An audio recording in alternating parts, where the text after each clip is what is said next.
بدشگونی لینا یہ بہت سارے معاشروں میں اور تہذیبوں میں مروج تھا اور اب بھی مروج ہے، لیکن اسلام نے اس کی نفی کی ہے۔ بدشگونی کیا ہے؟ کسی دن کو، کسی جگہ کو، کسی شخص کو منحوس خیال کرنا۔ بعض لوگ جانوروں کے بولنے سے بدشگونی لیتے ہیں کہ الو بول پڑا ہے تو یہ کام ہم نے نہیں کرنا، بلی نے راستہ کاٹ دیا ہے تو یہ کام ہم نے نہیں کرنا۔ اسی طرح بعض اشخاص کو منحوس خیال کیا جاتا ہے کہ بعض لوگ منحوس ہیں۔ عموماً بعض خاندانوں کے اندر کسی عورت کو منحوس خیال کر لیا جاتا ہے اور پورے خاندان کے لوگ اس کے بارے میں یہ رائے قائم کر لیتے ہیں کہ یہ منحوسہ ہے، اور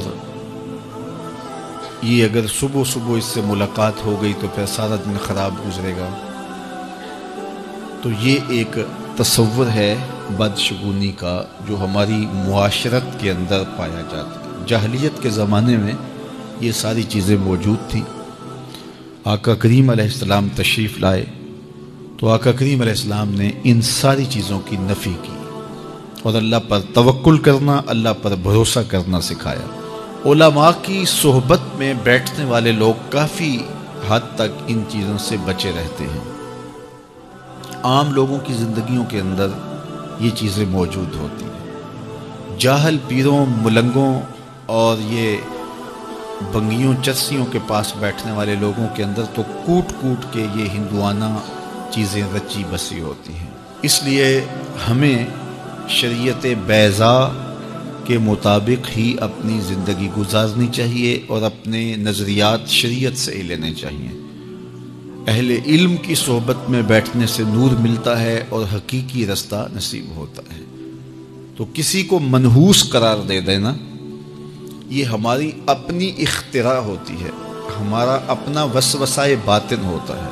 حضور نے ارشاد فرمایا ایک تو متعدی مرض نہیں ہے، اگر میں اس کے پاس بیٹھا تو یہ مرض مجھے اس سے لگ جائے گی۔ دوسری بات ارشاد فرمائی ولا حامتا، الو کا بولنا کوئی معنی نہیں رکھتا، اس کی آواز کوئی معنی نہیں رکھتی۔ تیسری بات فرمائی اور نہ ہی ستاروں کی کوئی تاثیر ہے کہ فلاں ستارے کا یہ اثر ہے۔ اقبال کہتا ہے یہ ستارے میری قسمت پر کیسے اثر انداز ہوں گے جو خود افلاک میں زار و زبوں گھوم رہے ہیں۔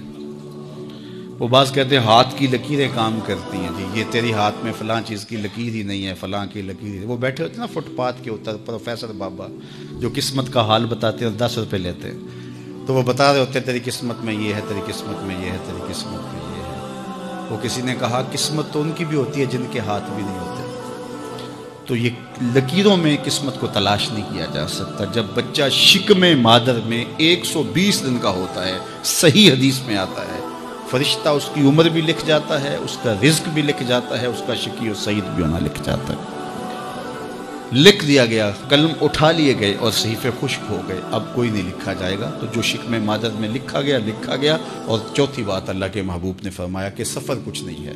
یعنی کچھ لوگ کہتے ہیں یہ جو سفر کا مہینہ ہے یہ بہت ہی سخت مہینہ ہوتا ہے اور ان دنوں کے اندر سفر نہیں کرنا چاہیے، ان دنوں کے اندر شادی نہیں کرنی چاہیے، ان دنوں کے اندر اگر شادی کی جائے تو وہ شادی کامیاب نہیں ہوتی، اس لیے کہ یہ مہینہ منحوس ہے۔ میں آپ کو بتاتا ہوں کہ اس سفر کے مہینے میں سیدنا علی کی شادی حضرت سیدہ فاطمہ سے ہوئی ہے۔ بتاؤ اس سے کامیاب کوئی شادی ہو سکتی ہے؟ کوئی کہتے ہیں جی اس مہینے میں اگر شادی ہو تو اولاد نہیں ہوتی۔ حضرت علی اور سیدہ فاطمہ کی شادی ہوئی ہے، حسن اور حسین پیدا ہوئے ہیں، ایسے کوئی بیٹے تو لاؤ زمانے میں۔ حضرت زینب رضی اللہ تعالی عنہا اور حضور کی شادی ماہ صفر المظفر میں ہوئی ہے۔ اس لیے ہمارے علماء اس کو خالی سفر کا مہینہ بولنے کی بجائے صفر الخیر یا صفر المظفر کے نام سے پکارتے ہیں، یعنی کامیابی کا مہینہ، خیر کا مہینہ۔ تو یہ محض لوگوں کی اختراعات ہیں، تو جس طرح باقی مہینوں میں شادی کرنے میں کوئی حرج نہیں۔